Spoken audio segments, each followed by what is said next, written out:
Hello, everyone, and welcome to this week's Scrum seminar, the first seminar of the year. So as every other week previously, we also have two speakers this week. Our first speaker is Dr. Guang Wang. So he would be talking about Weisfeiler and Lehman Go Topological, a message passing simplical networks. So a little bit about him. So Dr. Wang is an associate professor at the Institute of Natural Sciences and School of Mathematics and Statistics of Shanghai Tong University and a PI of Shanghai AI Lab. Before that, he is a research scientist in Max Planck Institute for Mathematics in the Sciences.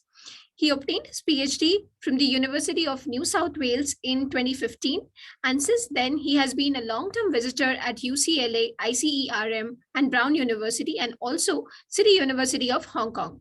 His research interests include signal processing, geometric deep learning, graph neural networks, and applied harmonic analysis. With this, please join me in welcoming Dr. Wang, and you may want to begin, Professor Yang. Thank you. Yeah, thank you for introduction. So this is Guang from Shanghai Jiao University now.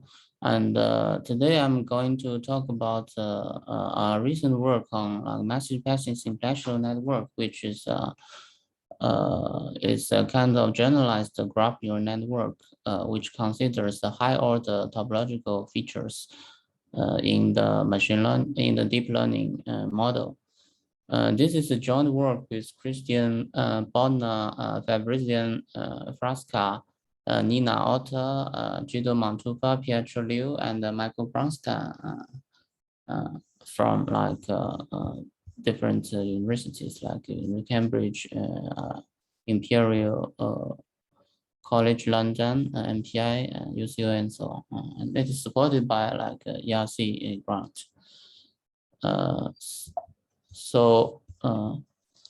So we know that now geometric deep learning has been noticed by many scientists as a very useful tool for discovering some interesting phenomena in science. For example, this year's Science Journal has listed the development of the AlphaFold as one of the most important advances in science in 2021, where the AlphaFold is developed by DeepMind, considering some geometric information in predicting the protein structure very precisely and efficiently by using some geometric deep learning modular in deep neural network learning. And also the same year, I think recently, there's a Nature covered paper which also used called graph neural network to for discovering some mathematical theorem or to prove some very hard mathematical conjectures very successfully. So these kind of two advances in geometric deep learning or graph neural network has shown people some confidence that by incorporating geometric information or topological information in some deep neural network can be very useful and very important for many scientific advance. So traditionally, people are first considers the graph structure data in deep learning. So it's called graph neural network. So a key computational unit in the GNN is called the message passing. So neural message passing is a kind of propagation in updating some features or the information on each node. So from layer to layer. For example, from the T's layer to the T+1's layer, the the feature or the message on some node V is updated using the information of the message on the node at the Tth layer with some information on its neighbors NV. And here the M is some like a nonlinear mapping. For example, the MLP, and aggregation here is some like very simple functions like sum or min and so on. And then the information, the message, updated message is combined with the feature itself at the same node by using also some like neural networks like MLP and so on. Then it will give the output to the next layer's feature on the node V. So this completes the updates of the node representation. And such kind of procedure is called message passing of the graph neural network, and it becomes a key feature or key computational block of most of the GNN structures. But now, yes, there are some like limitations in using in GNN learning. For example, GNN can hardly like model the group-wise interactions for example, for the nodes in the graph. And it can be like difficult to detect the higher order structures because in the graph we know the graph usually considers adjacent matrix, the node feature plus interaction between the two nodes. The interaction between the two nodes is usually represented by the edges or the adjacent matrix. So, but for higher order features like the rings or higher order topological structure, it will be difficult for GNN to capture. Also, consequently, it cannot handle high order signals like in the network. It cannot like count the trajectory between the two ends. So here we only like developing one way, like to just consider the high order structures to put this new information into the learning of a deep neural network. So the mathematical object of this high order structure, it can be like generalized as called the simplicial complex, which is a vertex set as a collection K of non-empty subsets of V, which satisfies that it is closed on the taking subsets, or it contains all the singleton subsets of the vertex set V. So this gives an example of the complex. Besides considering the nodes and also the edges, it also considers the face, and so yeah, all the rings. So here we distinguish also the orientation and complex,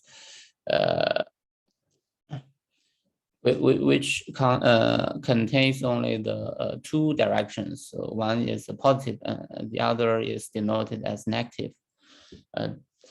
So by representing the simplex as ordered tuples, so even permutation of the vertices results in positive orientation, and odd permutations produce a negative orientation. So the oriented simplicial complex is important because many signals in nature depend on the orientation. For example, the sun mentioned in the circuit, or the direction of the integration flips the sun. And also they are required to preserve some like sophisticated connections between differential geometry or algebraic topology. The oriented simplicial complex is a simplicial complex where each complex has been assigned the orientation. For example, we don't count the zero order zero order simplex, which is just a node, and the first order complex has a direction or has an orientation. And also, for example, second order is a phase. Right? The phase also has an orientation, either clockwise or anti-clockwise. And the relation or the topological information of a simplicial complex can be represented by called the boundary matrix. So the boundary matrix means it can help to represent the connection between the different order simplex. For example, the B1 represents the relationship between the node from V1 to V5 to the all edges, E1 to E6. And because we consider orientation, so we need to use +1 or -1 or 0 to represent the clockwise or anti-clockwise or 0 or no connection for the links between the node or the edge. Also, like B2 represents the links between the edges and the face. So the signs or the numbers are the same, like minus, +1 or 0. So using the boundary matrix, we can precisely represent the topological feature in each simplicial complex.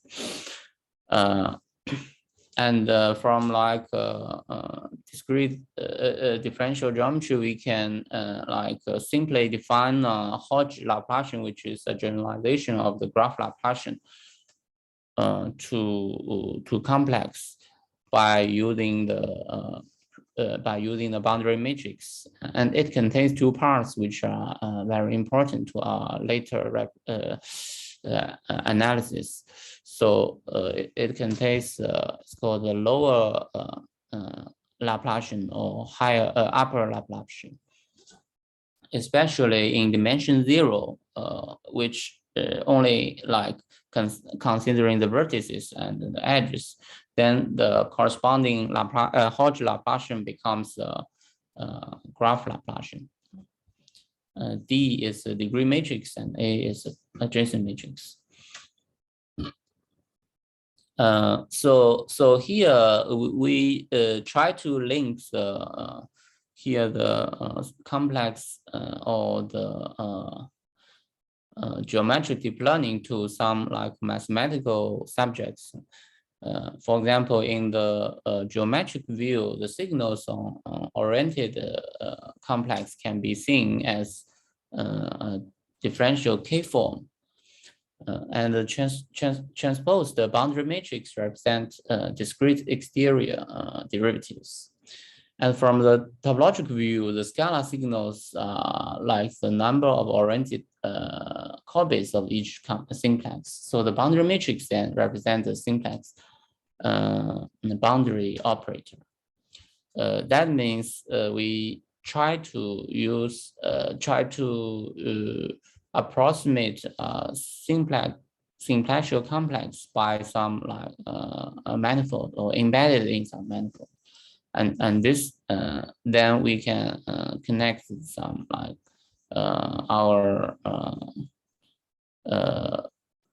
our analysis with some mathematical tools in geometry or topology. Can I ask a question? Can you explain? I think you in your previous slide you refer to exterior calculus, right? Mm-hmm. How does the B matrices provide exterior derivatives? Can you explain that to us? Like in this example, how I follow the definitions of B1 and B2, but how would that help me to get a external derivative, let's say, with just like we do next exterior calculus?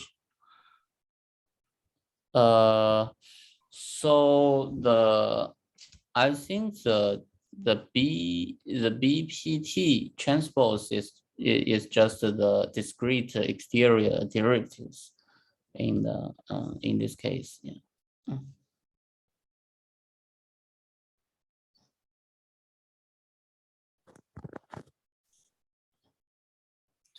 Is there a proof somewhere? I guess in the courses, in the list that you have below, right? Yeah, just in like some very basic course for discrete differential geometry. Okay. Because Yeah. one of our colleagues, I don't know if he's attending today, from Sandia, is actually doing exterior calculus using graphs. So I wanted to ask him, but he's okay. Thank you very much. I will follow up. Yeah. Okay. So here we also like want to say some difference between the complex and the hypergraphs because there are also like development for the deep neural network for hypergraphs already. There's already hypergraph for convolutional hypergraph polyns. But like hypergraph usually mainly considers the most general description of high order interactions, but so no subset inclusion constraints will suitable for like certain group-wise interactions. So but our like the Simplicial complex can work with group-wise interactions. Like in Protea complexes. Also, the hyper edges can include other hyper edges. This is one feature of the hypergraph. And in our case, we try to like connect the we try to connect the physical diffusion process and can like easily handle interactions of the different dimensions of the simplex of in complex. And it can be easily represented by the boundary matrix or the Hodge Laplacian in propagation in the neural network. So our motivation of the so-called message passing simplicial network is a kind of new model developed especially for the simplicial complex by considering the high order topological feature or the interaction between the different dimensions simplex is mainly from some like WL test called Weisfeiler and Lehman test. So it's a kind of the algorithm like widely previously studied by computational, I think, computer scientists to test the isomorphism between two graphs it's a kind of algorithm which can test an algorithm whether it can distinguish the two graphs are isomorphic or not. So so I think in computer science they just use some like to assign some colors and do color refinements where by hashing of the neighbor colors. For example, a color is just a node label or information on the node. So denoted here by CV and some like layer T, and its corresponding neighborhood scalar is represented by a multiset, and the hash is on the information or the color on the node and the color on its neighbors. And the output is updated color for the same node, but at the next layer. And if the color converges, that means if after some like steps of this hashing, the color does not change anymore, then we think the WI test has been finished. So usually WI test works for almost, but not for all graphs. And here we try to make use of this WI test to represent our message passing, or to show the expressiveness of the message passing model. But because we are working on a higher order thing, so we need to generalize the WI test from graph to complex. We call it the Simplicial SWL. So suppose so it then becomes a theoretical tool to analyze message passing on some complex. So suppose K is some Simplicial complex. Then the algorithm can be preceded by assign some each simplex S in K as an initial color, and then compute the color at the current time step by some by hashing the color of its neighbors. Next, to repeat a finite number of steps until the colors converge.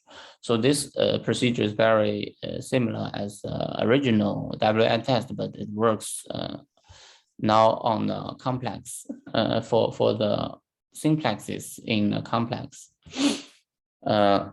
Here, for the Simplicial complex, Simplicial WL test, we need to consider 4 cases, corresponding to 4 kinds of adjacencies. So in topology, it's called phase adjacencies. Phase adjacency just considers the adjacencies for a phase. It's a multi-set of phase colors. And then the co-phase adjacencies, it's the multi-set of co-phase colors. And then considers the connections between 2 different order simplex. So, for example, it has we have lower adjacencies and upper adjacencies. So lower adjacency considers the simplex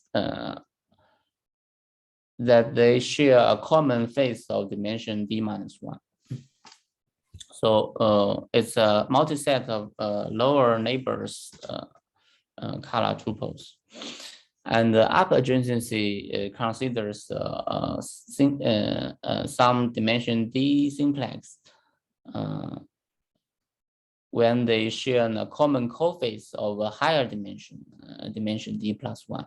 And then the update for the colors is then the update for the colors contains a multi-set of up neighborhoods of color tuples. So these are just some notion in I think in computer science or computational complexity theory.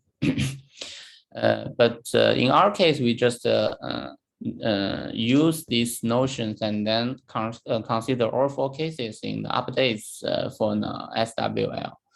By considering phase or co-phase adjacencies, which contains non-zero elements of the boundary matrix of dimension I or I+1 for if we consider the I order simplex,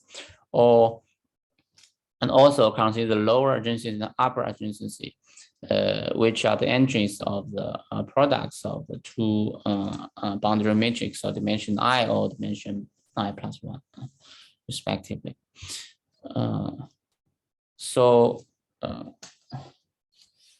Then we for SWL, we just put everything together.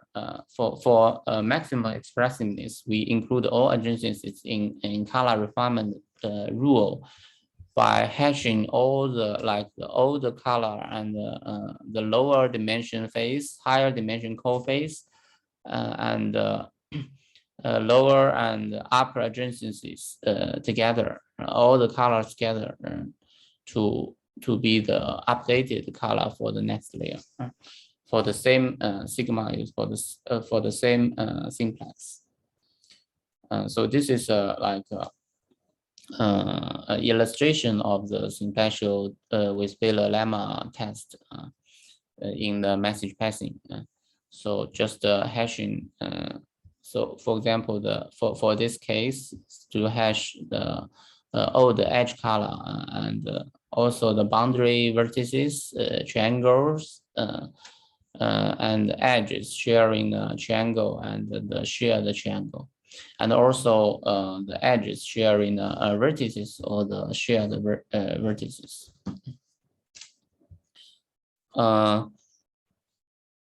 But here there seems many like components.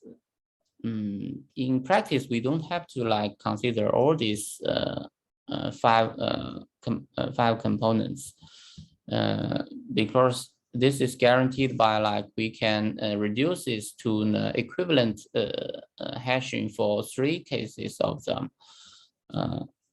Just consider the original color plus face color on the face and plus colors on the for the up adjacencies. So then this algorithm will be as powerful as the original SWL. And why these specific adjacencies will be important ones? Because the SWL will correspond to WL when we apply on the Wang complex. And the complexity will remain linear in the size of the in computational complexity. I can analyze it a bit later. So also the SWL will have some unique properties on called the clique complexes. So given for example graph, its associated clique complex is a Simplicial complex by considering each d-clique in G as a d-1 order simplex in Kg. And this then can be used to relate it to SWL and WL. Also, like SWL has some connection with higher order WL test. We know that original WL test works for only for graphs, and KWL algorithm considers a higher order case. It initializes all node K tuples with colors based on isoclass. Then actually the refinement procedure for colors will be equivalent to the classical WL test, but considers the node K tuples in the graph. And here's a good property, like for dimension for order K larger or equal to 2. The higher order WL test, KW1 test, K plus 1 WL test is strictly stronger than KWL. And because there exist pairs of non-isomorphic graphs that the KWL cannot distinguish, while the K plus 1 WL can work. What does stronger mean here? Stronger means what? Strictly stronger. One graph is stronger than. What does that mean? Stronger means it. So I think it's from the computational complexity view, right?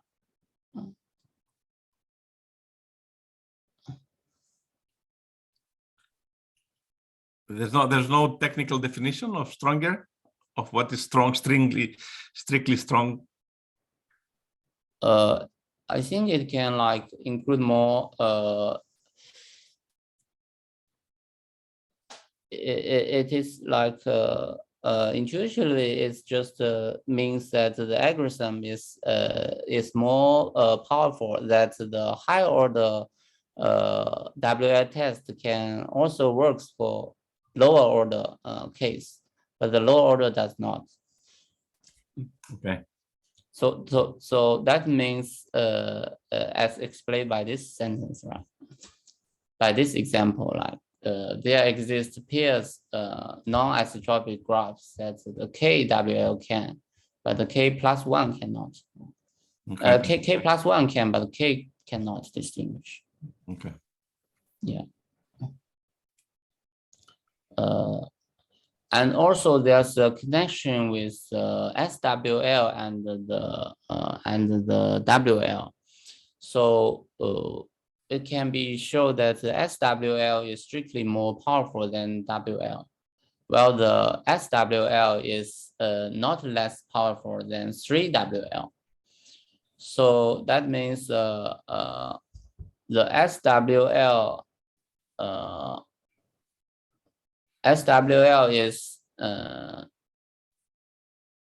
is at least as powerful as 3WL.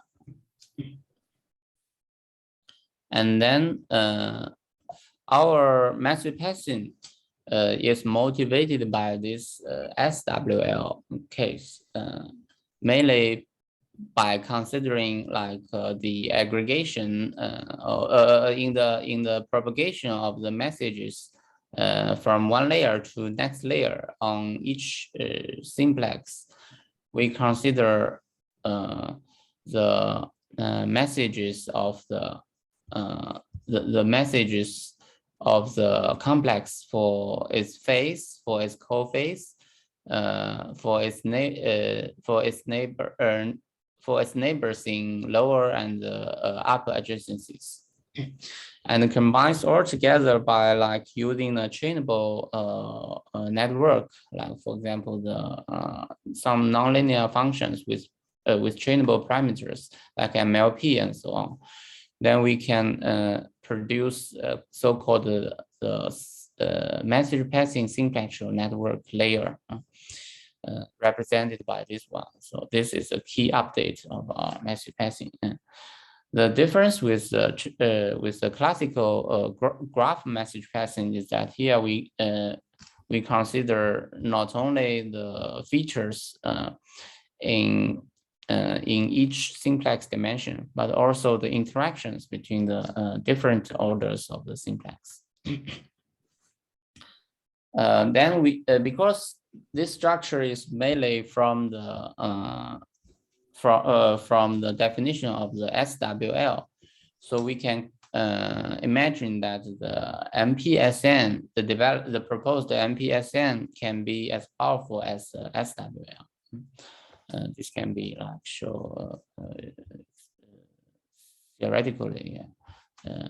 And also MSN with sufficient number of layers and the injective message propagate and update functions are as powerful as SWL. And also there exists an MPSN will be more powerful than the original WL. Which can like distinguish non-isomorphic graphs when using, for example, click complex lifting. And this is because the parametric function exists in this case. Actually, the MPSN I think is at least as powerful as 3WL. And people has also shown that GNN in general case is less powerful than 3WL. So the MPSN is more powerful than GNN in terms of this WL test. And besides, here is definition of the simplicial neural network by considering the message passing in terms of the SWL. And actually, people have considered the simplicial neural network in other ways, like using, for example, the traditional structure of the MLP by replacing the features by, for example, the adjacent matrix or graph Laplacian. So here W is some trainable weights matrix or tensor, and the LP is just the Laplacian, Hodge Laplacian for p order complex. Can I ask another question here? Because I mean, so you're talking about graphs which are stationary, right? Static. In other words, the number of nodes remains constant throughout from t to t plus 1? Yeah. So it's the same graph, just changing colors, which means properties right. Usually, yeah. But I cannot aggregate two nodes into one, or I cannot eliminate, or I cannot add new members. Right. Here's no dynamics for graph yet. Right. Yeah. It's a static graph. Static, the structure remains the same, just the properties changing. Yeah. Yes. If you want to like consider dynamic graphs, then I think it's possible, but maybe need more. I think more efforts to develop similar structures. Yeah, it's possible, but you need to like incorporate the temporal information. The temporal information, then the time will come in, and then I don't know if the theory will apply actually. The messaging. Yeah, for example, in this update for the message passing, you need to like the simplest way is to like, here t means the layer, not the time, right? Then if you have the time, for example, you have the time for the v or something, then you need to concatenate the features. Right. Or other more smart ways. Yeah. But I think it's possible because people have done similar work for graph already using message passing for dynamic graphs. I see. Yeah. But do you need to consider like a Markovian or non-Markovian dynamics? How much you remember from the past or not? Yeah, good question. Like usually like consider just a limited number of the previous time. Right. I mean, just for example, you consider only T0 steps. Right, one time stamp or two time stamps. Yeah. Yeah. Okay. So this work, SNN, called Simplicial neural network, is very similar to the CheBNet. CheBNet is very classical, like graph neural network by using graph Laplacian. Here, just replacing the graph Laplacian by the Hodge Laplacian. Here, the phi is a classical aggregation function, for example, the ReLU in deep nets. And so this defines a one layer convolution for Simplicial case, Simplicial neural network. Also, people propose the Simplicial convolutional neural network by very similar to the GCN by using the boundary matrix at different orders, and then the updates can take 3 steps. The X is just the features on the simplex at different dimensions, x0, x1, x2, and the boundary matrix B and the degree matrix, and W are the weights for different updates. And our MPSN actually generalize these 2 cases by considering the interactions of different orders, because in their formulation we can observe they don't consider actually the interactions between the 2 order simplex. So in our message passing case, we consider that. Before showing the expressiveness of the network that we developed, the corresponding MPS, our MPSN has some like properties which inherited from the GNN. So for one important property is called the permutation equivariance. Right? That means if we have a permutation P for the nodes or for the simplex, then we have this property, which is called the permutation equivariance. PI is for like ith order simplex permutation. And also we consider the orientation in complex. So there's also orientation equivalence in our case. That means if you like change in orientation, then amounts to the multiplying the corresponding rows and columns by the corresponding signs. Formula in mathematical formula, it can be represented by some like diagonal matrix with a diagonal minus plus or minus 1 in for some order simplex, and then applies on this, we'll have the similar formulation as a permutation equivariance. So this equivariance works for when the activation function is the odd function. For example, the identity matrix map or the temp. So another like interesting expressiveness power for structured neural network is called the linear region. So linear region is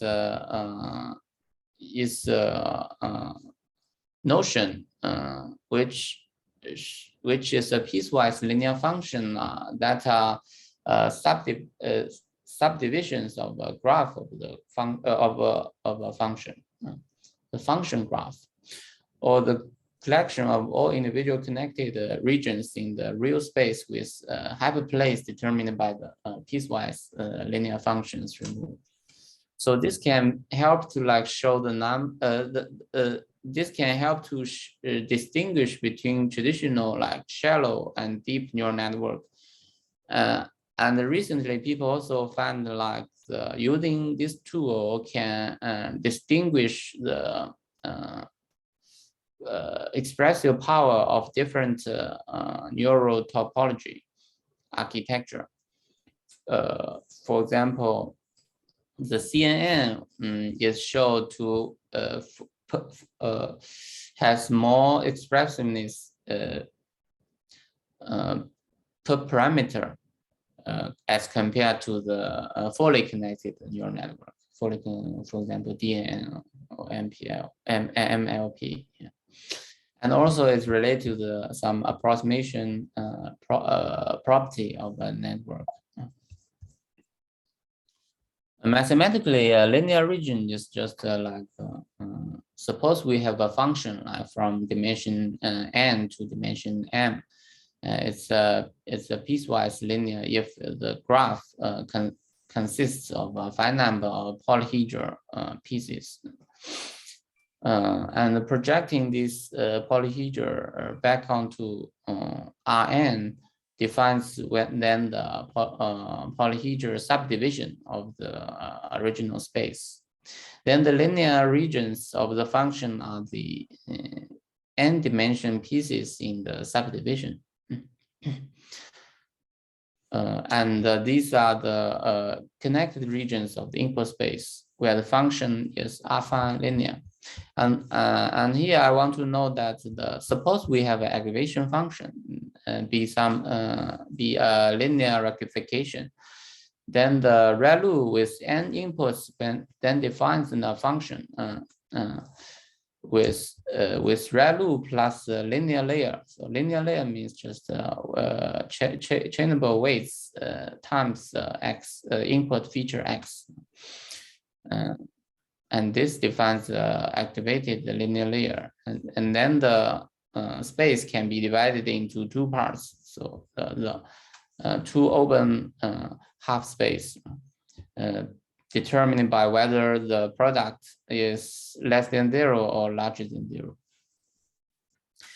Therefore, the ReLU then defines the piecewise linear function with two linear regions.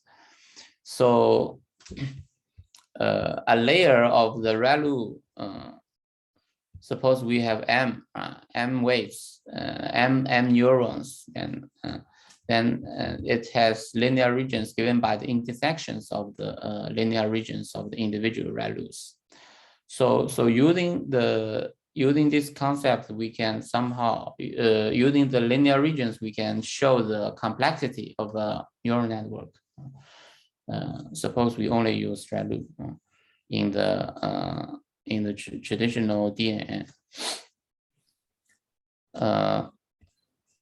And also how to calculate the number of layers, linear regions is one way is to by observing that it is equivalent to the number of the connected components that are left behind once we remove the in union of the AI from the space, from the whole space. So AI are just the hyperplanes determined by this W weights.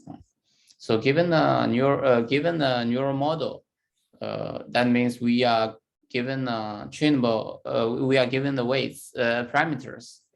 Then it determines subdivision. It determines collections of the linear regions. So, and it corresponding to the hyperplay division. So then these hyperplays will divide the two linear regions of the ice ReLU. Then we can turn the counting of the linear regions into counting of the hyperplay arrangement. This is a principle of how to count the linear regions.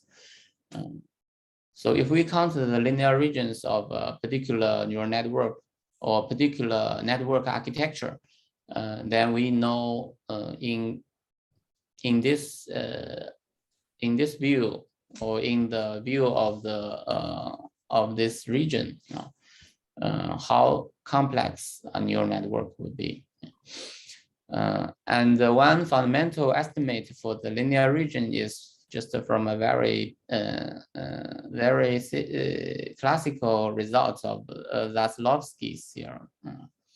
It shows that when A being a central arrangement of M hyperplanes in Rn in general position, then the number of the regions of arrangement is equal to this one. So this is very simple calculation.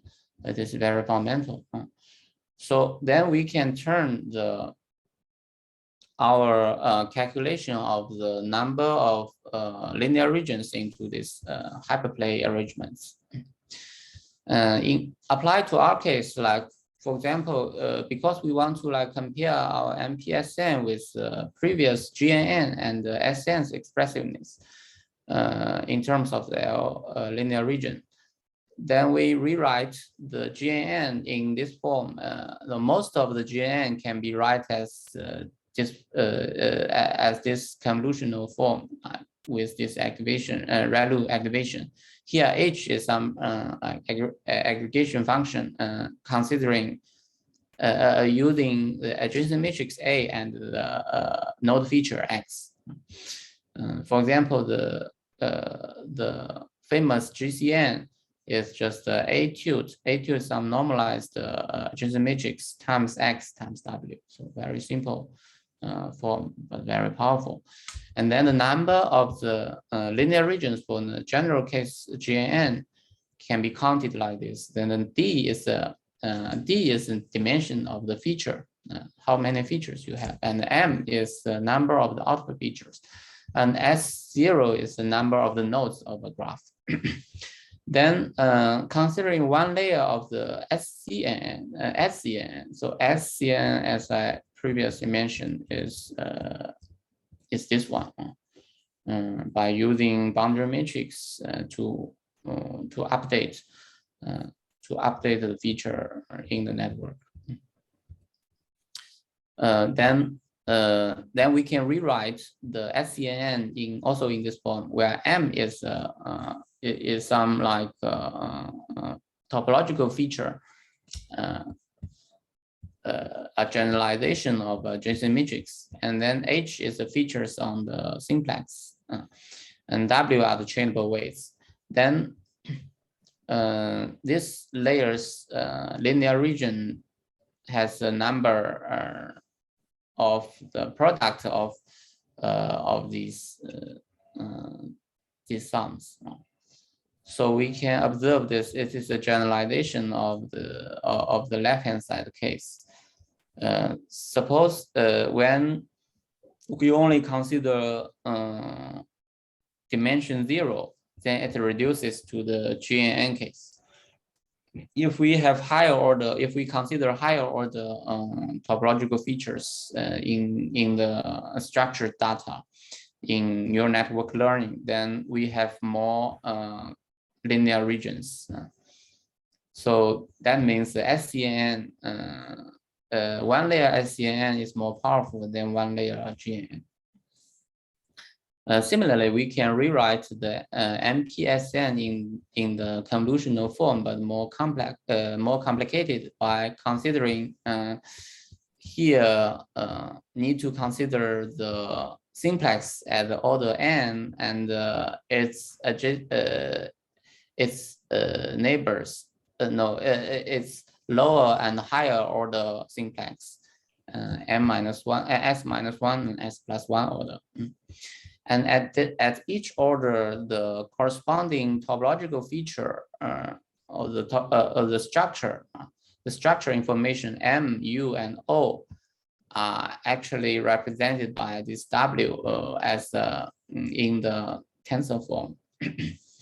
And all in all, then and also the feature H is a concatenate and then vectorization of the corresponding input features at each dimension simplex. Then we need to like add all the dimensions case together in calculation by applying the Zaslovsky theorem. We can obtain this upper bound for the number of the regions for linear regions for MPSN, which is a product of this sum. So compared to the SCNN, also the product of the sum. Here the sum is for up to dn minus 1.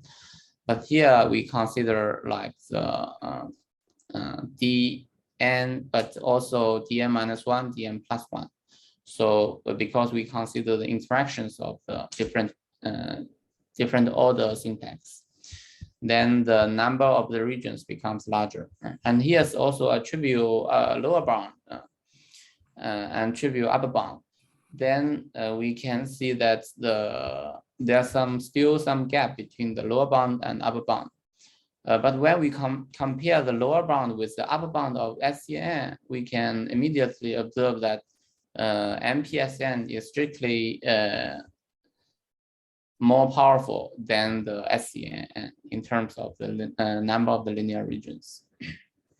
Yeah, so here's like illustration for counting the number of the linear regions for different architectures of a neural network. So here we only use like a simplex with 3 nodes and with 3 edges, only 1 face. And each dimension simplex we only consider one feature, 1 dimension feature, and the output has 3 dimensions. Then the number of the linear regions can be simulated for GNN, SCN, and MPSN. We can observe that MPSN has the largest number of the linear regions than other tools. So this confirms our theory. And also, when we consider only the graph, but we want also to incorporate the higher order information in the graph into machine learning, then we can populate the higher order features from the populated from the lower dimensional features. For example, we can populate the features on the edge to a face, then gives a second order simplex feature. We can use this feature in the MPSN. Then can I ask if a we quick consider, question? Yeah. Hi, this is Jong from Brown. Hi. I'm wondering if MPSN creates so many linear regions, then would it be possible that if you have a set of training data and training data might not largely enough to see each of the region on the MPSN, so that potentially might not affected by generalization error? For example, suppose you have 5 training data, or let me say, let's say 10 data points, then GNN as CNN in this figure, my data are located by each of the region, so that they can be somehow, each region at least has a 1 training data point, so that training somehow sort of like makes sense. But if 10 data points were given in this MPSN, then there are many, many regions that never see the data, for example. Then it might be affected by some training or generalization ability in that sense. Maybe, can you comment on that? Hyperplay. So these linear regions, it's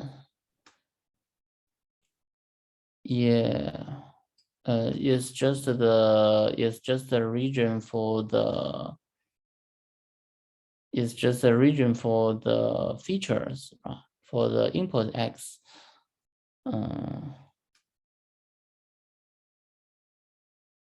So you mean in training some regions cannot be reached or cannot be used? Yeah. Right, because there are so many linear regions created by the model, and that there are the limited number of training data, so that what actually activated by the model might be the very small region, because there are so many different regions. So I'm just maybe just a thought about maybe this might affected by some performance issues. So I'm not sure, because clearly the more the linearism is, the expressiveness perspective is might be a good thing, of course. But I'm wondering if you have so many data so that each of the region are activated, then I can see some great benefit of the MPSN. But if that is might not the case, then so just wonder about that part. But we can talk about later. That's possible. Yeah, that's possible. But here we consider some theoretical explanation, and so then we would assume that there will be sufficient training data in. Okay. Yeah. Thank you. Hi, this is Thomas from MTSU. I want to ask as a follow-up question to what Shane asked. Could we apply attention mechanism to sort of solve this problem? Like attention mechanism on each of the regions?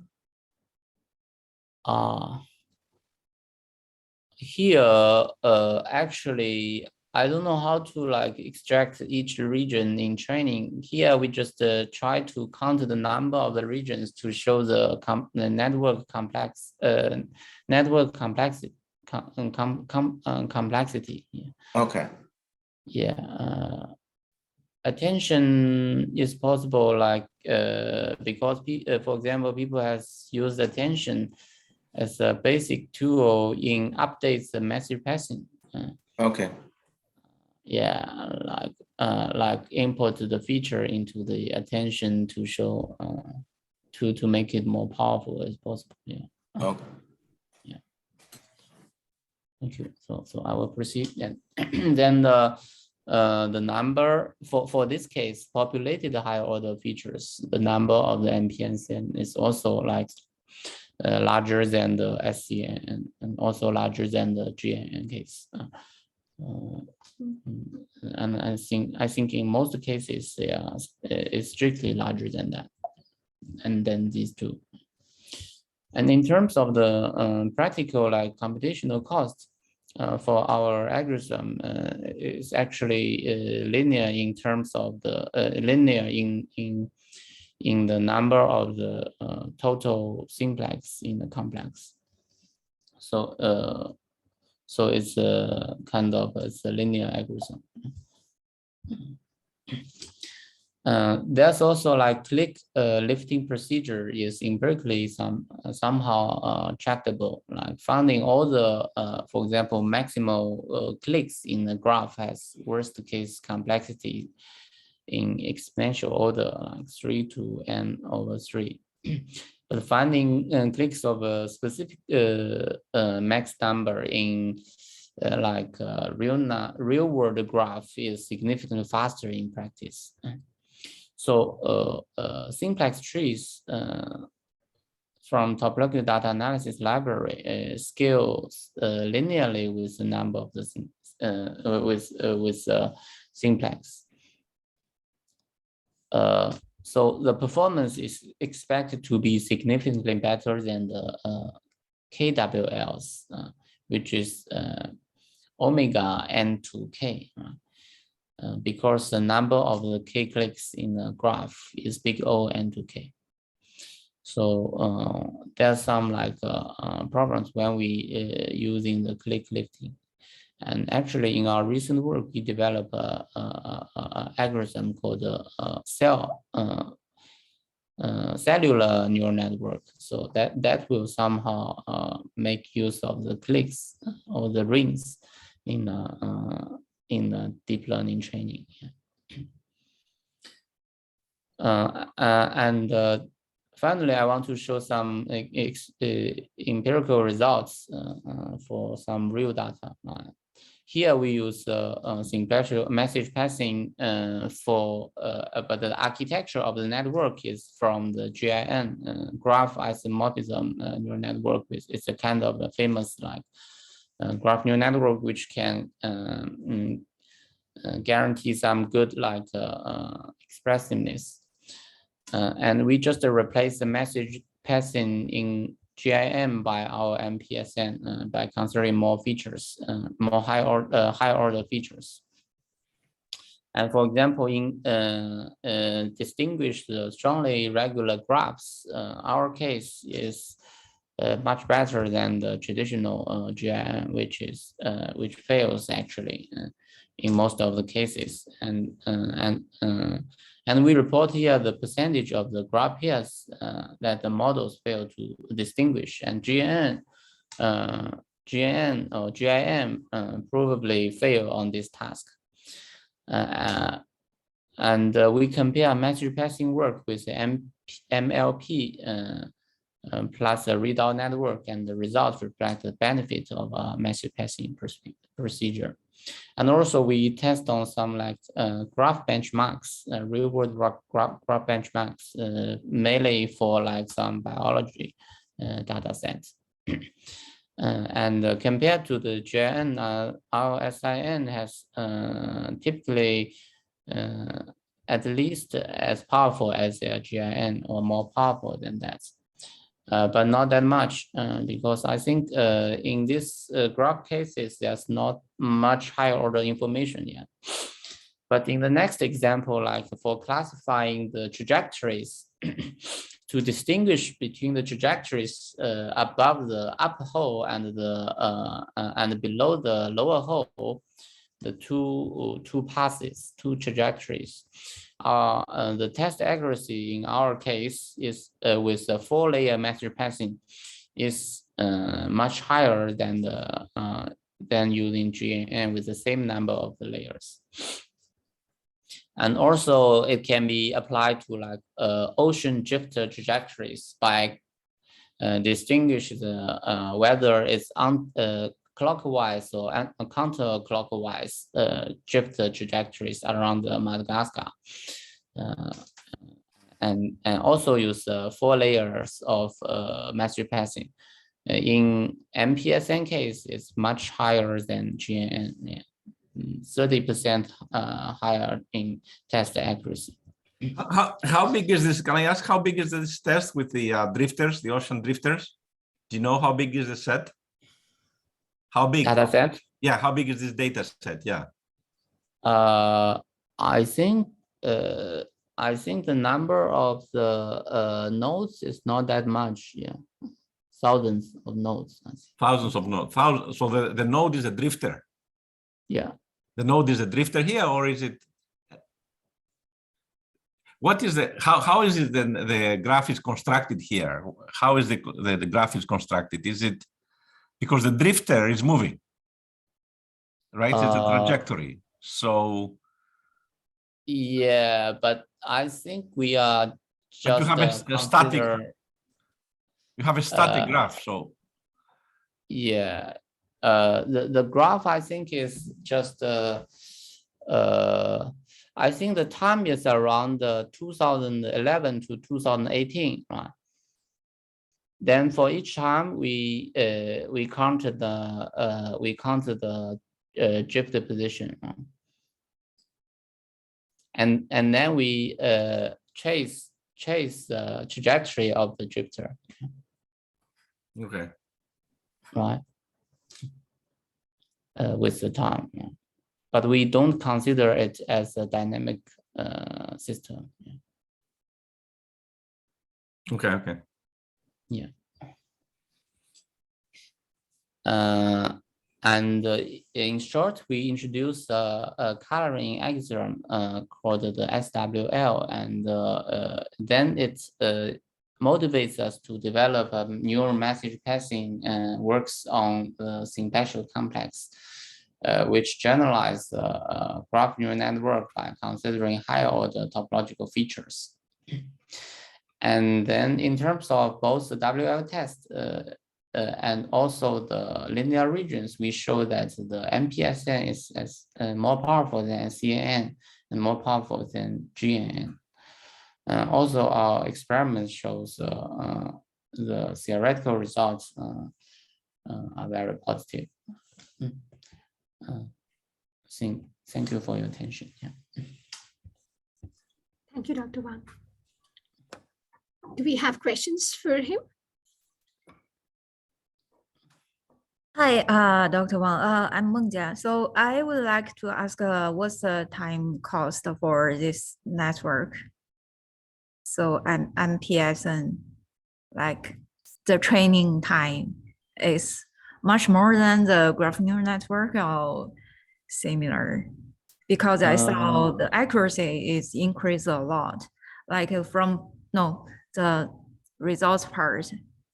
Yeah. So theoretically, the computational complexity is linear in the number of the simplexes in a complex.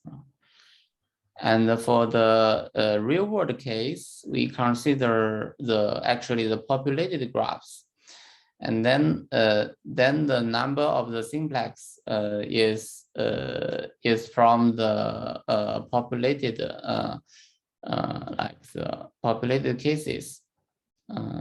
For example, if we consider graph and the graph with nodes and with the edges, then we also count the populated features on the corresponding faces, but the added faces is not too much.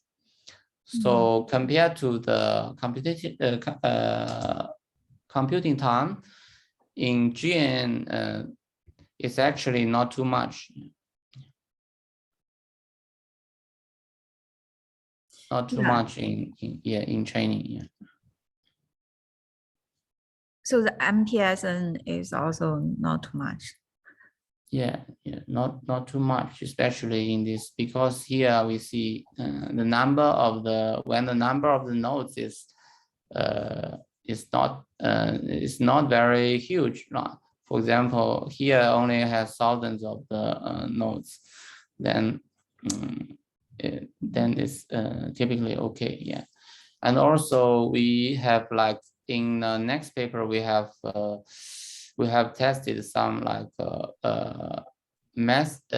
large data set of molecules, but the number of the molecule, the size of the molecule is not that much big.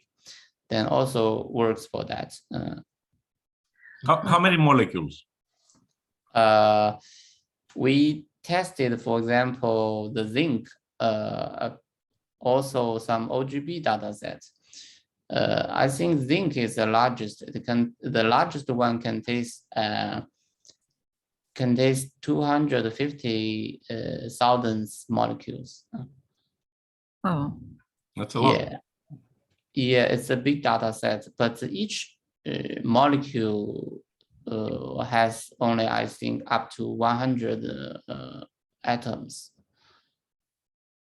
So the graph size is not much. It's not big, but the number of samples is big. But it's but our case still works. Yeah, not that slow as you. So in that case, you only consider one molecule with its atoms.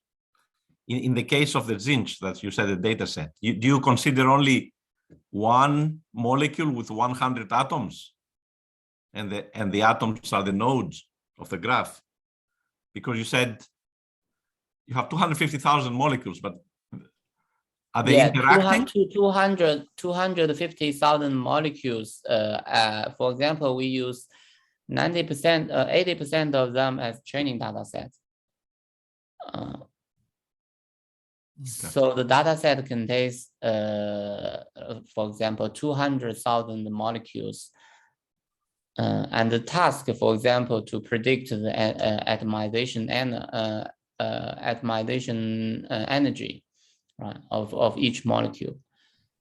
This is a very typical molecular task. So so it's a kind of the graph level task, very similar to the image classification task, like in CNN. In this paper, we only consider we both consider the node level. So this is a node level. That means we only have one graph. And also it can be applied to multiple with the data set with multiple graph samples. For example, here we have thousands of graphs, and each graph has a different structure or different number of nodes. So because mass repassing is just a computational block, you can stack them together to be a big network. And it applies to both node level classification task or graph level property prediction task and so on.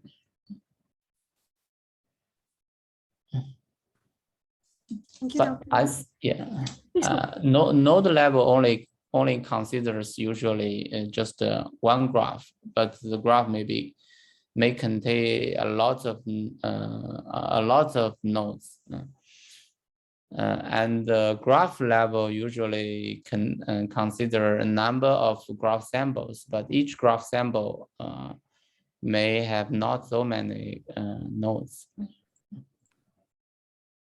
okay. Yeah, these are two typical examples people consider in using GNN. Yeah.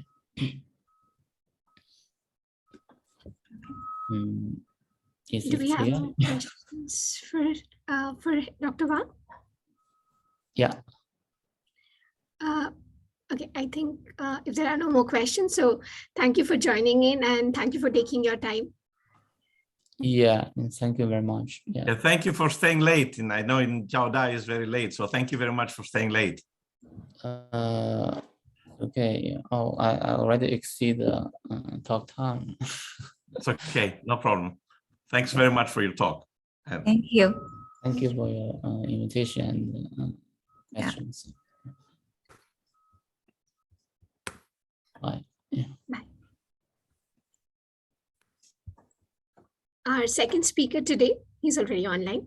So it's Dr. Lee. Hi, everyone. Yeah. Hello, Dr. Lee. So before you begin, I'll quickly introduce you to our group. So Professor Dr. Lee is going to give us a talk on hierarchical learning to solve partial differential equations using physics-informed neural network. A little bit of briefing about him. He is currently an assistant professor at the Dartmouth College. He received his PhD in mathematics from Texas Austin in the year 2013. And after his PhD, he was a postdoc at Corinth Institute under Professor A. Mazda, and also a postdoc at Lawrence Berkeley Lab under Professor J. Bell. Without wasting any further time, you may want to start your presentation. All right, thanks for the introduction. Right, it's nice to meet you, everyone. So I want to thank you, Professor Kainadakis, first, because this work is intrigued by your plenary talk at NENET. We call it NENET, New England Numerical Analysis Day. The last conference workshop was at Worcester Polytechnic Institute, but the next one was supposed to be at Dartmouth in 2020. But as you know, because of the pandemic, we couldn't have it. Hopefully, when pandemic is over, I can invite you all. Then we have discussion about numerical analysis at Dartmouth. Right. So today I'm going to talk about hierarchical learning to solve PDEs using PIN. So I think my guess is most of you are familiar with the physics-informed neural networks. So today's talk, I'm going to focus on what is the meaning of hierarchical learning to solve PDEs using PIN. So this is a joint work with my postdoc, Jiao. I was so fortunate to have him. He was a data scientist at Samsung, but he wanted to come back to academia. That's why he decided to do postdoc. So he did postdoc at University of Toronto, and then with me starting 2020. So he was so fortunate to have him because he did a lot of work for this work, and he did all the implementation and running the simulation. So I want to thank him here. All right. I don't know the background of you, so I want to give you some brief introduction of PDEs first, because my background is in numerical PDEs. All right, so as we all know, the partial differential equation model a wide range of phenomena in science and engineering. Right, you got Poisson equation, Maxwell equation, or fluid dynamics for Navier equation, right?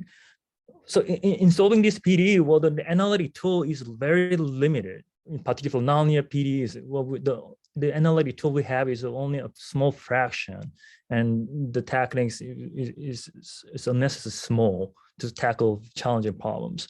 That's why numerical methods for solving PDE is very important tool in doing computational science, in my opinion. So when you do numerical PDE, well, there are three components of interest. I think these three components are main things when you design new numerical technique. The first thing is a nice function space to represent the solution. And then the second is discretization using mesh or grid or some special geometry for the domain. And third one is how do you solve a discrete system? So it's a kind of solver of a discrete version of PDE. So in this talk, although we have various types of PDE, like time-dependent problem or initial boundary value problem, but in this talk, I'm going to focus on boundary value problem in a boundary domain to simplify the argument, the idea of this hierarchical learning for you to understand. So we have not just general PDE in a boundary domain with the boundary conditions. So I'm going to use N to represent the differential operator in a domain with some right-hand side, which is kind of forcing term where the charge density in the Poisson case. And the B is the boundary value operator or boundary condition operator. So using this abstract formulation of PDE to represent boundary value problem, we have two important regions, the interior region to satisfy the differential equation and the boundary region to satisfy the given boundary conditions. So typically when you say solving PDE, it's not just satisfying the differential equation in the interior. We also need to satisfy the boundary condition. Right, so we can think this is kind of two constrained problems, right? The constraint in the interior of the domain and another constraint in the boundary domain. So I want to just do a brief review of standard technique for solving PDEs. I think you may be familiar with these concepts or method. The first one is very obvious. We're straightforward technique called finite difference technique. So we have uniform grade, and then using this pointwise approximation of the unknown function u with finite dimensional or finite difference approximation for the derivative or differential operator. On the other hand, the finite element method using a weaker form of PDE, and then they use this discretization technique. But the one benefit of finite element method is, well, the mesh doesn't need to be uniform or some simple structure. You can have some special geometry using polygon, hexagon, many different types of meshes are available. In addition to finite difference or finite element method, there's also a spectrum method, which doesn't require any discretization. I mean, the uniform, or I'm sorry, mesh or grid design, but spectrum method requires some kind of special geometry of the domain to use some transformed space, like trigonometric basis to represent the solution. And also we can also talk about finite volume method, but we can think the finite volume method is some kind of some has similarity with the previous method. So the choice of correct function space to represent the solution and its discretization can be really, really challenging, in particular for high dimensional problems and a complex domain, right? So I remember that when I was a graduate student at Texas Austin, there's faculty members spending whole their life just designing a mesh for solving Navier equation. So the mesh design is really challenging. For if you have different contexts of PDE problems, well, then we need to come with different mesh designs. So the common feature of the standard numerical method for solving PDE can be two things: the finite dimensional approximation to represent a solution, and then we find the representation of a known solution in the finite dimensional space. So let's say we want to develop a new method to solve PDE. Well, then is there any efficient and robust way to represent a function in a finite dimensional space? This is a very common question you need to ask to develop new technique for solving PDEs. Well, then, as you know, well, neural network has the following strategy. I mean, the benefit: it has strong representation power described by universal approximation theorem, and also the trainability using gradient-based optimization technique, and also it's very efficient to compute derivatives. So it's a really good candidate to represent a solution of PDEs. I think that's why many people have thought about using this neural network to solve PDE. So what is network? We already know, well, it has universal approximation property. So to represent an arbitrary continuous function, we use this network structure, dim neural network, so which has several nodes and several layers. We are assuming we guess that this representation can represent any continuous function if the neural network has enough complexity.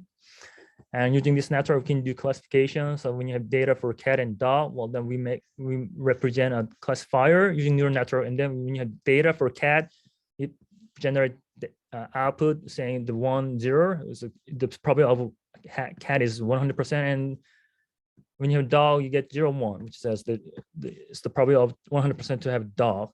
And also there's some stochastic gradient descent-based optimizer to solve this neural network training process.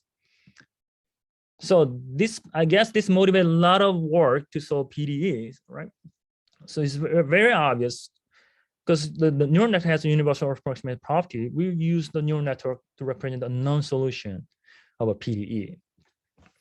But the training process can be done by the constraint to satisfy PDE. So network is required to satisfy the constraint in the domain and also in the interior of the domain, also on the boundary. But to satisfy this constraint, we need to use random sampling because it's not possible to evaluate the residual in all possible locations of the domain. So we use random samples to measure the residual of your constraint. So depending on the loss function to minimize, which will impose some constraint, there are several methods to solve PDEs using network.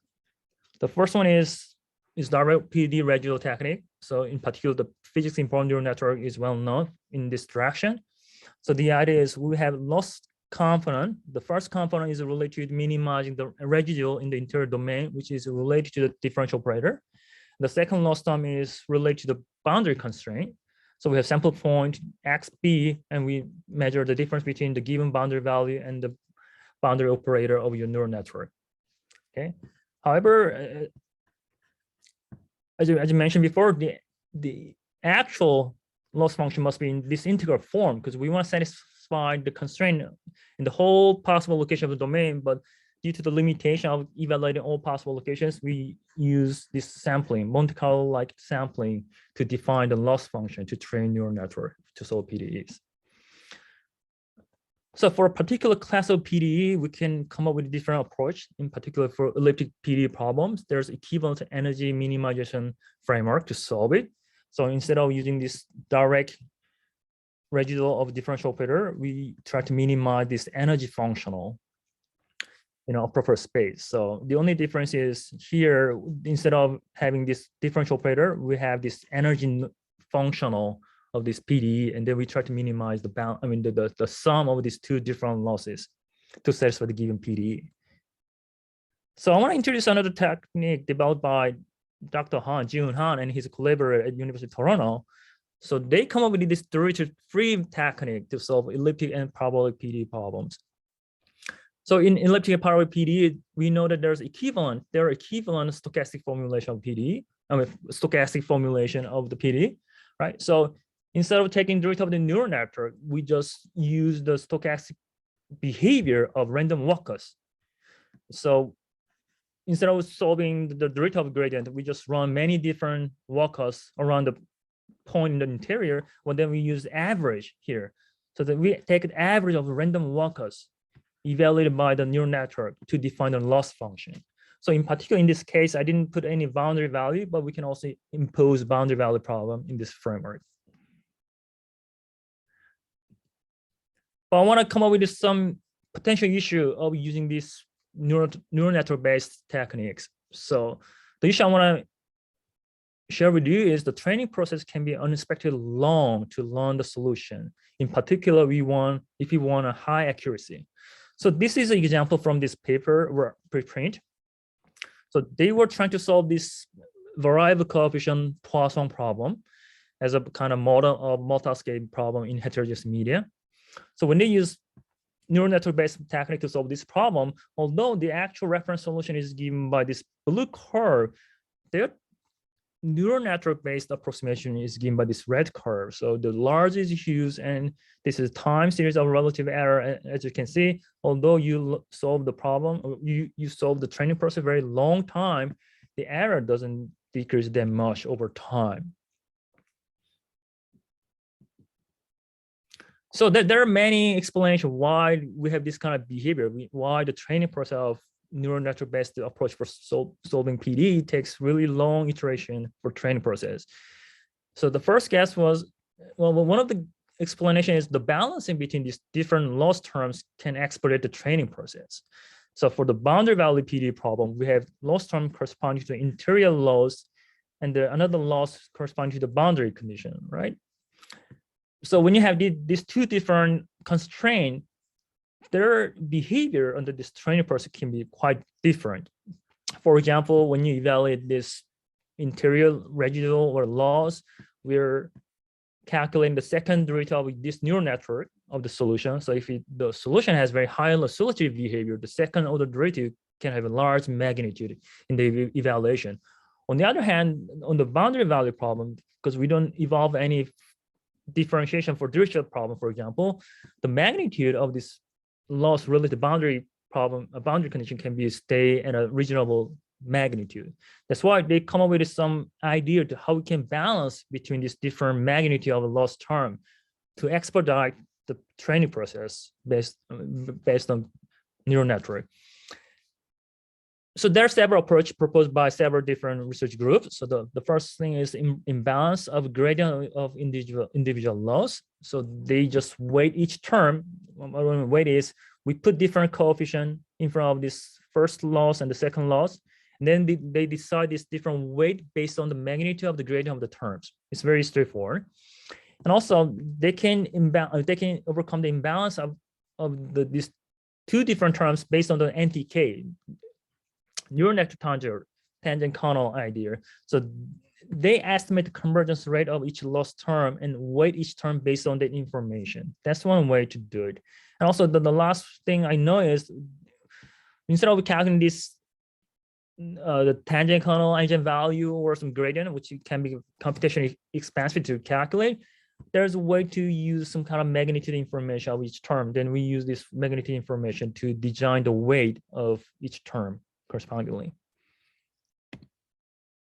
Well, we just came up with this paper explaining that there's some spectral bias in training neural network. So in this paper, they tested the regression technique for the following function. So it's very simple functions. It's just sum of sine with different frequencies. So A1, A2 are increasing frequencies. So using this simple tree function, they train the neural network. So the blue is the actual target function represented by these signs, and the green is the neural network approximation over iterations. And as you can see, after 100 iterations, the green curve, which is the neural network representation, just represent only slowly varying component of the target function. As the iteration goes on, you can find that, well, it develops approximation for high frequency component. And eventually after 80,000 iteration, you can find out, well, you actually find all available scales of the target function. So this experiment tells us that, well, when you have a neural network, you try to capture low frequency first and then try to capture the high frequency waves over iterations, over longer iteration time. So that being said, the neural network can have special characteristic scales to capture, which is very important to develop hierarchical learning. But before I talk about hierarchical learning, I want to give you more examples. So this is about robustness of a training neural network. So it's the same setup. So we have the same target function, which is sum of sine functions. But here we're adding perturbations to the optimal parameter value. So once we find the target, or once we train the neural network to represent this function, we add small perturbation to the parameter value and change how the behavior changes under these perturbations. So I want to tell you first that the horizontal line represents A1, A2, and its corresponding frequencies. And the vertical line tells you the perturbation norm. So from here to here, the perturbation size is getting bigger and bigger. And this color bar represents the coefficient of the Frick transform of your neural network representation. So I want to tell you that 1 is the perfect answer because the coefficient of each sine component is just 1. So when you get 1 for all possible wave component, then it's perfect. So as you can see, when the almost zero perturbation, everything is great because as you can see here, well, neural networks represent all possible wave components here. But as you get more and more perturbation, larger and larger perturbation, you'll find that the high frequency waves degrade more significantly than the low frequency waves. So this test also tells you that the neural network has tendency to learn the low wave component first, and also the robustness is much higher in capturing low frequency waves rather than the high frequency component. So to handle this spectral bias in neural network, there are several approaches to attack. So the multi-state DNN use several input layers. So instead of having only X, we just use different projections. So it's X, 2X, and NX. So we actually increase the size of or magnitude of X so that they can handle different possible scales. And then they design this new network using these different possible values of scales in X. And also we can design, we can use adaptive technique for activation selection. I think Professor Karnataka has worked on this problem. So using the dynamic topology of loss function during an optimization process, we can design or adaptively change the activation function to improve the architectural accuracy of neural network to represent the solution. But recently, well, there's some effort to impose more wide range of scales in the solution or in the network to represent a multi-scale function. So, which is called free feature embedding for computer vision, was proposed in this paper, the 9, and also this idea was used in solving PDEs under the framework PIN. So the idea is very similar to this multi-scale DNN, but the only difference is in the input layer. So when you have X, well, then the input layer generate all possible spectral component. So here the A is magnitude of this each component and the cosine and sine component. And this B, I'm sorry, this is typo. So this is B and this is R, but they're the same thing. So the scale component of this three or free feature embedding is given by this, is coming from this normal Gaussian distribution. So the scale component, or the frequency component of this free feature embedding is mean zero. However, the experience can manipulate it by this sigma value. So if you choose very large value of sigma, well, then we expect that we can get a free component whose wave distribution is following this Gaussian distribution. So this is the idea of this free feature embedding technique. Okay. So after knowing all this technique, I thought there's some similarity with the standard technique for solving PDEs. So the network architecture being able to represent high frequency or wave component is useful to expedite the training process. This is like what we are developing high order scheme for solving PDE, but you can still suffer from a long training period. So what it suggests is the issue is not from the representability of a network for high frequency component, but the issue is coming from its trainability, right? So we have simulation in standard numerical PDE, which is related to multi-grid method. So I don't know how many of you know about multi-grid methods, but I'm going to give you some just brief introduction to multi-grid techniques in solving PDEs.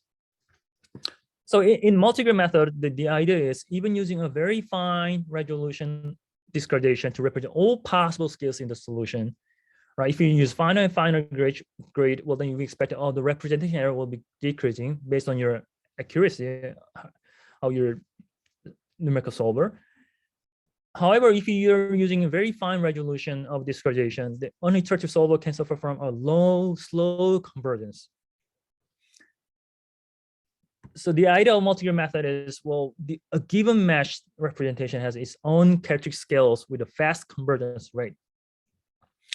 So using this characteristic of different size of meshes or discretization, the multi-grid method uses a various size of meshes, which is called a hierarchy of discretization, to cover all possible range of scales component of the solution.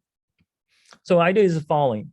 We use this coarse grid representation to solve the PDE, but this coarse representation has its own characteristic with the fastest convergence to solve the problem.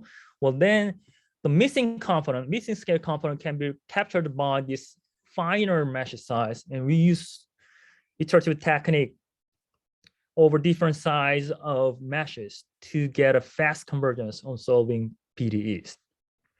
I think this is quite classical and standard technique in solving PDE. And I thought maybe this is a way to improve the training process of neural network to solve PDEs. That's why we come up with the following idea, hierarchical pin, which is called high pin. So this idea is very simple. To represent a solution, we are not using just one single network. Instead, we use a hierarchy of network to represent the solution. So to represent a solution of PDE, we use M different level networks denoted by VK, and we design VK so that each network can have their own characteristic scales which don't overlap to each other. And then we train each network in a sequence. So the point is, we don't train them all at the same time. We just train them in sequence. We just train a simple network first, and then the next one, and vice versa, hoping that each network captured their corresponding scales, like in multi-grid technique. So I want to give you some more specific algorithm description. So let's say we have boundary value PDE problem. So let's say UM is the approximation up to M's level. So we're adding network of M different sizes or different characteristics.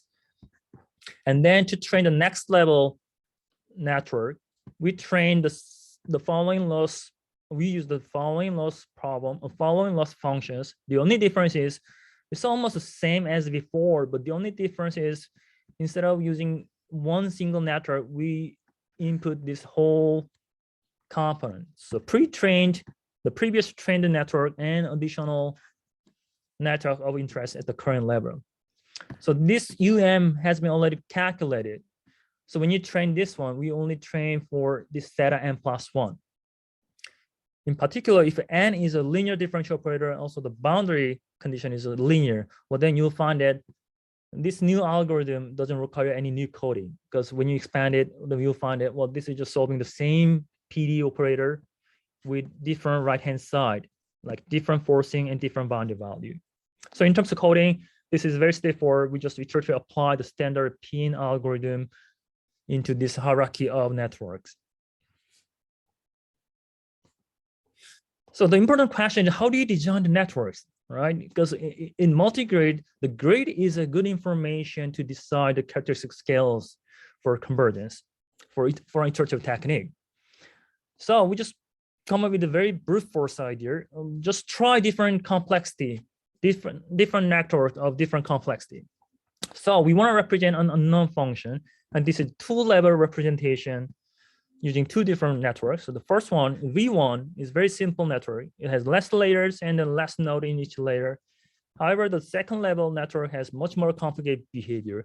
This is a very brute force idea, and we don't have any theory about it, but we expect that, well, because this first level network is very simple, it has less degree of freedom to represent a function. We expect that it's going to be endless capture the low variability component in an efficient way, because the training of this low dimensional, like much smaller size of parameter is more efficient than solving this whole complicated network. So this is our first brute force strategy idea. But as I'm going to show you in our numerical task, this idea works well in a certain sense, but in terms of getting disparate characteristics of this network, there's some sensitivity. For example, what is a good way to decrease the complexity or increase the complexity? Is it better to increase the number of nodes in each layer or increase the number of layers? It's not quite obvious how we can impose these different characteristic scales in networks. Right, yeah, that's what I just explained here. So our second strategy is to use the Fourier feature embedding, which I explained before. The one benefit of this Fourier feature embedding is using this input layer, we can decide, unless we can control the target scales of this network. So in the original Fourier feature embedding, here, we just try all different scale components at the same time. We just combine them all in a single network. But in this hierarchical design of network using Fourier feature embedding, we separate them into two parts. So instead of using different scale components, we just separate them into yellow and green parts. So for this yellow, we use much smaller value of sigma. So the sigma was the parameter here. The sigma was the parameter to decide the possible range of scales in Fourier feature embedding. So if you use smaller value for sigma, that means the all possible range of scales is very narrow. While if you use a large value for sigma, the all possible range of scale is much larger than the smaller one. So using this simple idea of Fourier feature embedding, we just designed two different Fourier feature embedded networks, but the first one use a smaller value of sigma, while the second level use a larger value of sigma.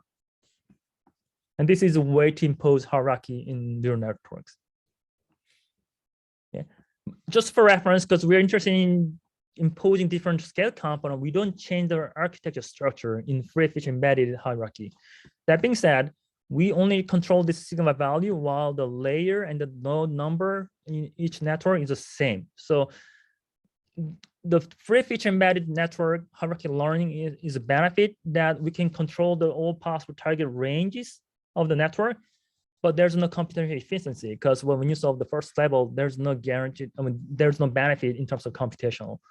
Because they have I have a question here. Yeah. Let's say we extend this, we can just extend the Laplacian to diffusion, to let's say diffusion reaction systems, right? Or you have nonlinearity. Yeah. But any nonlinear system, you have interaction of frequencies, and you have a cascade of inhomogeneous cascade sometimes of energy. So that means you're generating continuously different wave numbers and so on. How could this help me? Yeah, that's a really good question. That's why we have some example of nonlinear Poisson PD problem. But yeah, so that is something we need to investigate further. Yeah, the only thing I can give you is, well, we have some successful results for nonlinear PD. Yeah. Yeah. Yeah. So I think it's a good time to talk about result. Yeah, I want to tell you what we don't have any analysis or mathematical theory for this hierarchical learning. So I hope we can get some feedback from you and we can develop this technique further. So for the common setup for all tasks is we're just using hyperbolic tangent for activation function, and we use Adam optimizer, and parameter is initialized from some goal normalization, normal distribution. And we also use NTK based adaptive weight. But we cannot do it every time because the calculation of this NTK weight is very computationally heavy. So we just apply this adaptive weighting every 100 steps. Can I ask a quick question before you share the result? This is Yanjong. Hi, Yoonsang. Hi, Yanjong. So typical drawback people pointed out for the Fourier feature approach is there is a parameter that you need to properly choose. For example, the standard deviation. Then if you recursively apply this Fourier feature mapping throughout your new feature, then how do you have any strategy that how can effectively choose these sigma values? So we don't have any idea about it, but what we did is we just assumed that, well, all possible, the maximum highest wave frequency, which gives some sort of upper bound of sigma. Well, then because we're using hierarchical idea, which assume that we're going to use different sigma values to capture all possible range of scale components. So we just start from a small value of sigma, and we intentionally increase the value to get to the final upper bound of the sigma. Yeah, I see. Okay, thank you. And also, this is just some technical details, but for NLP-based hierarchy technique, we just use 3 layers, while the second level has 5 layers, but each layer has same number of nodes, so it's 200. For Fourier feature embedding, we also use only 2-level hierarchical learning. Also, each layer has, it has 3 layers and of dimension 200. In particular, we are using only 2 sigma values, sigma equals 1 and 5. As a reference for MLP, because we found that, well, it's not fair to just try only one single network. So we tried all different possibilities. In particular, we just tried different number of layers to train, and we just compare with the best result out of this different number of layers. And also for the Fourier feature embedding, we also tried different Fourier feature embedding things too. So we just use only single value Fourier feature embedding using 1 or 2, 1 or 5. Also, we just use all and put into one single network structures. So the first case is linear PDE, so which is Poisson PDE. So we just made F and G that the exact solution is given by this simple form, right? And also we are using only 400 sample point in the interior and the boundary. And under this setup, this is a time series of training loss along with its relative error on the third column. So the first 2 columns are interior loss and boundary loss. The red curve is always standard technique. So when I say standard technique, as I mentioned before, we try different scenarios of single network structures, different size of layers, different node, and we just choose the best one to compare. As you can see, well, the hierarchical learning at the beginning period, it shows almost same behavior because, well, the first level is almost the same structure. But when you have transition to the next level, because of the initialization of the second level training, there's a bump in the training loss. However, as iteration goes on, you can see that the convergence is much faster than the single structure network here. And that applies to even in interior, boundary, and relative error too. The relative error is there's bump at the beginning of the second level training, but eventually over a long period iteration, you can find that the accuracy of this hierarchical learning is significantly lower than the standard single scale technique. So the first row is when you use MLP, multi-layer perceptron hierarchy, and the second row is Fourier feature embedded network. So in terms of computation efficiency, the first row is better because when you solve the first level training, the complexity is much simpler. But the benefit of the free feature embedding is we can explicitly control the all possible range of scales of network.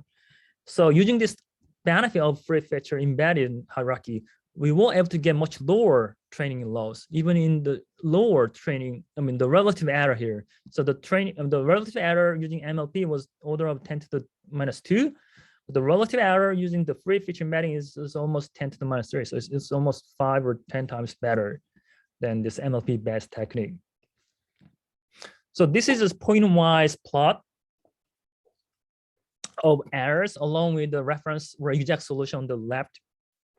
So as you can see, this exact solution has all different scale components. And this is the pointwise error when you just use multiple free embeddings. So as you can see, well, overall it's showing good result, but here in the locally it can have large errors there. But when you use hierarchical learning, the pointwise error is much uniform than this single structure network training process here. So important question is, well then when is a good time to switch to the next level? But then we try different scenarios. So we use the same structure of free feature embedded hierarchical learning, but the only difference is we just trigger the second level at different iteration time. As you can see, well, the training loss is almost comparable regardless of your training process. If you switch the next level, unless after 15,000 iteration or 25,000 iteration, then all have similar behavior. Now, even the boundary loss has all similar comparable behavior. The relative error is a bit different. Well, even after 200,000 iteration, they all have different relative error, but we just found that we did a mistake in plotting this thing. So if you have longer period, eventually they get to comparable relative error. I have a question. Yeah. How could the loss be 10 to the -1 and the L2 error 10 to the -3? Is this the error or the error square that you're plotting? Jihoon, can you comment this?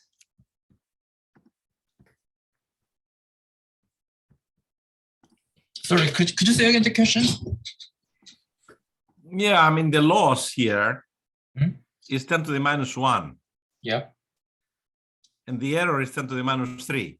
How could that be? Unless you're plotting the square of the error, then I'm fine with that.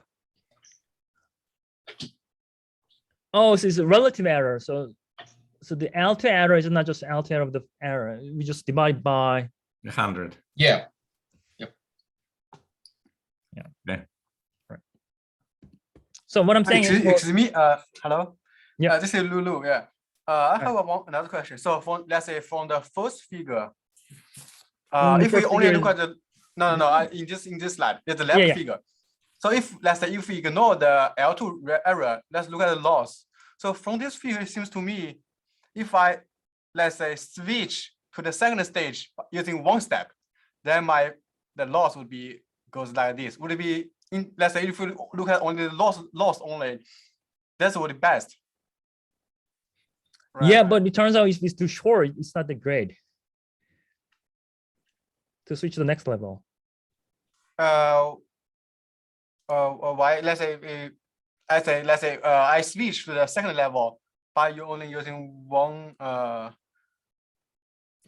few. Let's say 10, 5, 10. Yes, yeah. So we tried it, but it's not working that great. If it's too short, the training period of the first level is too short. It's not. Okay, maybe something like this. Or okay, so it's not. Yeah, from this figure, maybe it's a little bit misleading because it seems to me the shorter the better. Yeah. Oh yeah. Okay. Yeah. Thanks for comment. Yeah. Okay, I see. Thank you. So as the Professor Karnadakis pointed out, we tried this idea for nonlinear PDE problem too, because as he pointed out, there's some nonlinear interaction between different components. So just using this additive decomposition of solution, it doesn't guarantee that each component will capture corresponding scales component. So we designed this problem with the following forcing term, so that the multi-scale behavior is coming from this forcing. So it's a sine of 10 power x1 squared, right? And we are using 900 and 300 sample point for interior boundary. And because we don't have any analytic solution to compare with, we just use finite element method with fine enough uniform mesh. We test the convergence of this solver. So I think it's quite okay to to use to compare with the hierarchical learning technique. So it's a plot again. So as before, so the red is standard technique and the blue is hierarchical learning technique.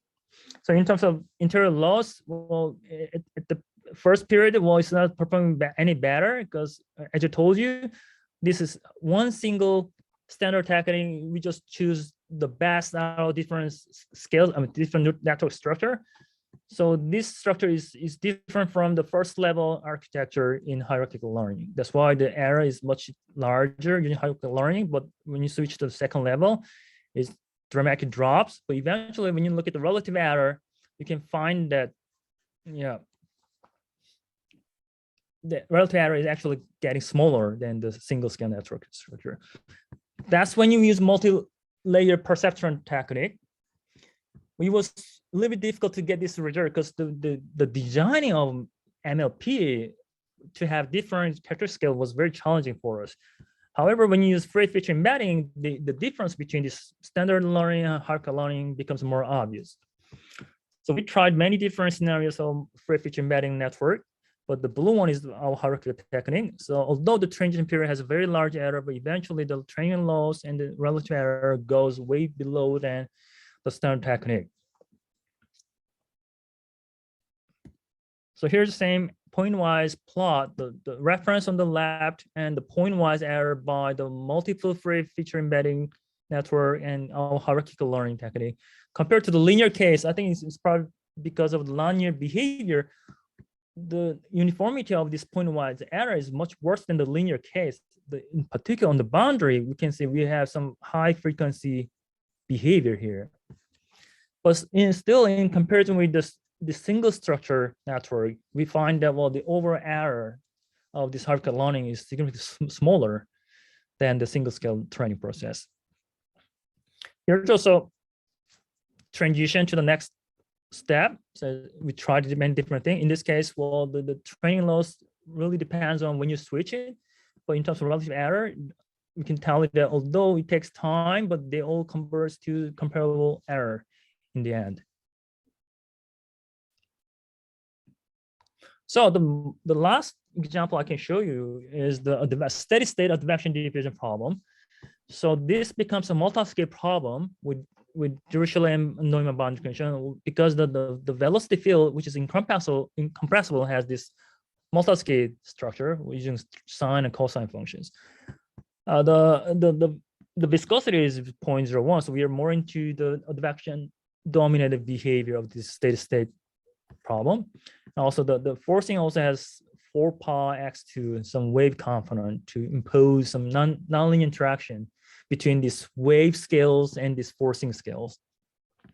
So the one different thing is, I think this may be something for Yoonsang to know, good to know is, well, in this case, we have to choose different sigma values. Instead of 1 and 5, we use 2 and 5. And there are 400 and 1200 samples for the interior and the boundary, respectively. Okay.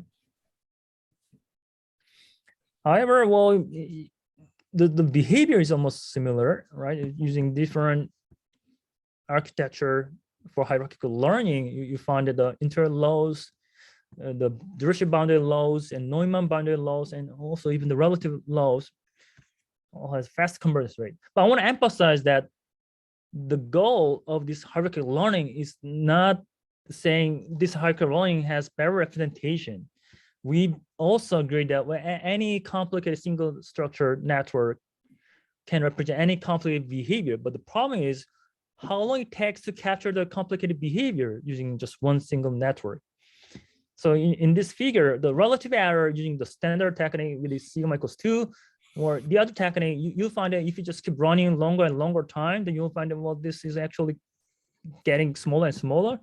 But the benefit of this hierarchical learning is, well, the speed to get this level is much faster than this standard technique of neural network.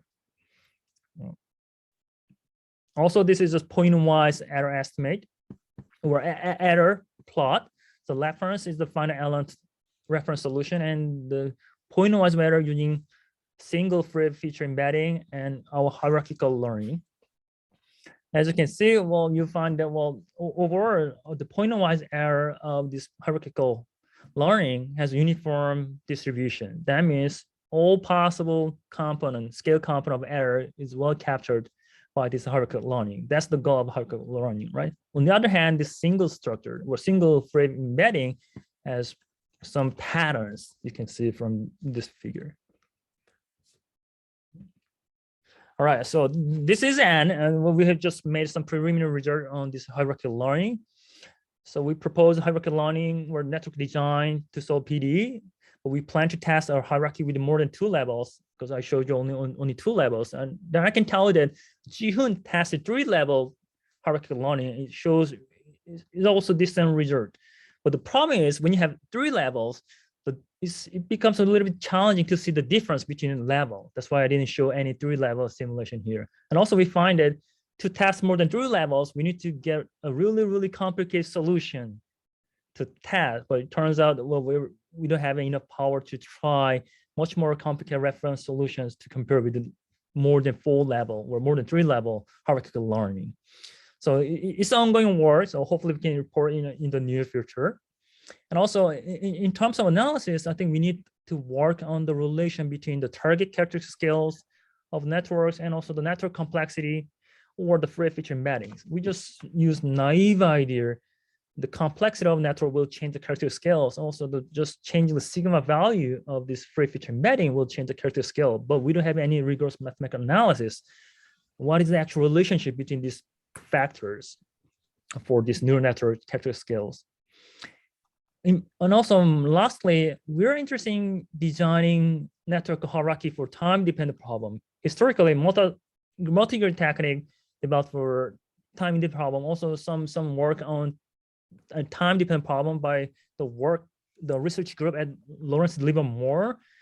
So, natural question to ask is, well, if you have time-dependent problem, then what is the good hierarchy to impose in network to learn the PD solution? That is ongoing work at Dartmouth with Jihoon. All right, so I think it's just a good time. So thank you for your attention. So you can find more details in this preprint. And if you have any more question about after reading this preprint, just send us an email. Then we're happy to discuss any potential collaboration and work. Yeah. Yeah. I'm sorry, I have a question. Yeah. Could you clarify for me that is your method a boosting method? Boosting, what I mean boosting? Like a booster, I think booster, maybe booster. Like gradient boosting, something like that. You okay. First approximate your solution with a weak regressor, and then refine it with a more complicated regressor. Yeah, so what we claim is, well, we're not saying this hierarchical network design is more accurate. We expect that if you have large enough network to train, and if you just train it long enough time, then we believe that even this just one network will capture the behavior. But what we claim is using this hierarchical learning, you can expedite the training process. So we can say, yeah, I don't know the exact meaning of booster, but yeah, I think it's kind of booster, right? Because we want to speed up the training process. Okay, got it. And another question. So your reference is the best among all single neural networks. So did you compare this hierarchical learning with your solution approximated by a sum of 2 networks, like a hierarchical like models, but trained with a single one, just like a regular one, trained in a regular way, without stage 1, stage 2. Let me clarify that. So the solution is approximated by the summation of 2 neural networks. One is a shallow one, and the other one is a deep one, and then you train it, together. So did you compare your result with this kind of a reference? Yeah, I think that's a really good comment. I think we haven't done it. Yeah, we just increase the complexity of a single network so that they have comparable size of parameters, but we haven't tried to train this additive form of networks at the same time. Okay, thank you. Yep. Thank you for your comment. That's very useful. Does anyone, like sometimes just left, so I'm the one who who is going to end this seminar. So does anyone have any more questions for Dr. Lee? Yoonsang, I have a comment. I saw the list of the references, and probably you haven't looked at the trainable weight of, I call him the clever Ulysses. Clever Ulysses is a researcher from electrical engineering from Texas A&M. Oh. His name is Neto Braga, Ulysses Neto Braga, and his students who gave a talk here. And actually, we used to use, the dynamic weights and so on, but the weights play a very important role for this multi-scale feature. So in his case, he introduces these trainable weights. And if you can look at some of the systems that we were not able to solve with pins, he can actually solve them because it has this multi-scale feature that you learn as you go. Oh, I see. I don't know if you have looked at that, but maybe you can combine it with breaking up the that'd be great. network into a hierarchy, because I think what your idea, your analogy with multigrid is good, but it falls short, because when in multigrid, as you know, most versions of multigrid, we project and then we prolong the residuals, not the solution. Number one. Then every time you project or you prolong, you have garbage. You're collecting garbage, so you have to do some smoothing. Even for linear problems. For nonlinear problems, obviously, you're going to have extra modes and so on. So it's not as clean as you show it. The error would not be uniform as you demonstrated, because you cannot eliminate aliasing and so on, all these other frequencies that will come from interaction. So, but anyway, I thought in your comparison, it's worth looking also at these trainable weights, because they do have this multi-scale feature that tackle the